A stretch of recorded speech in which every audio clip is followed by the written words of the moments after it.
What's up? Magandang umaga sa inyo mga kawaray.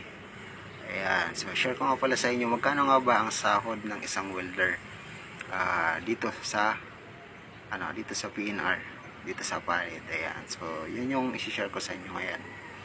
Ayan, so bago tayo magsimula, so sa mga hindi po nakapalo dyan, so pwede pakipalo naman po ng aking Facebook page, yung Mon TV.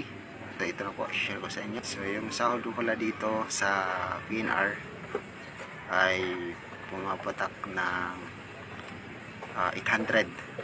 Ayan, so 800 po yung aming 10 hours. So minsan pagka meron ko yung overtime, kasi kagandahan dito, araw-araw yung overtime namin.